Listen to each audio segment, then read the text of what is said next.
नमस्कार मित्रांनो, S S take Marathi चॅनलवर स्वागत आहे। मित्रांनो, आज राज्याचा अर्थसंकल्प सादर झाला आहे। या अर्थसंकल्पात शेतकऱ्यांसाठी मोठी घोषणा केली गेली आहे। मागेल त्याला सौर कृषी पंप ही नवीन योजना सुरू होणार आहे।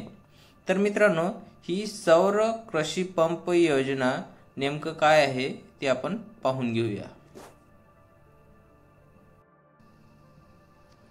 मित्रांनो, येथे पहा, मुख्यमंत्री सौर कृषी वाहिनी योजना 2 अंतर्गत 7000 मेगावॅट सौर ऊर्जा निर्मितीचे लक्ष्य गाठण्याचे नियोजन आहे। त्यामुळे शेतकऱ्यांना दिवसा वीज पुरवठा उपलब्ध होईल। शेतकऱ्यांसाठी मागेल त्याला सौर कृषी पंप ही नवीन योजना सुरू करण्यास येईल। या योजनेअंतर्गत 8,50,000 नवीन सौर कृषी पंप बसविण्यात येतील।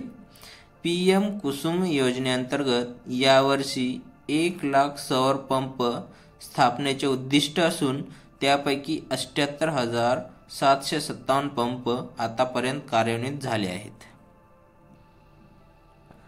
राज्यात सर्व उपसा सिंचन योजनांचे सौर ऊर्जीकरण करण्यासाठी पुढील 2 वर्षात आवश्यक तो निधी उपलब्ध करून देण्यात येईल। तसेच उपसा जलसिंचन योजनेअंतर्गत ग्राहकासाठी वीज दर सवलतीस 1 वर्ष मुदतवाढ देण्यात येईल।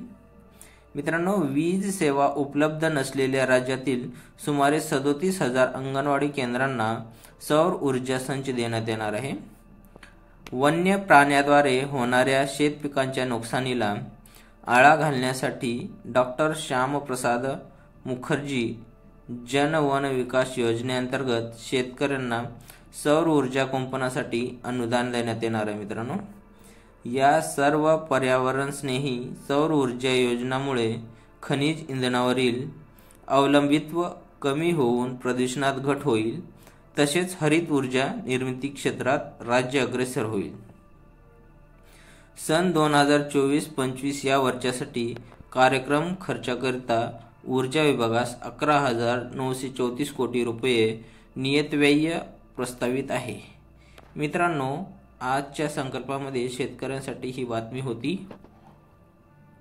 मित्रांनो, हा व्हिडिओ आवडल्यास व्हिडिओला लाईक करा, चॅनलला सबस्क्राईब करा, ज्याच्यामुळे तुम्हाला नवनवीन व्हिडिओ भेटत राहतील। धन्यवाद मित्रांनो।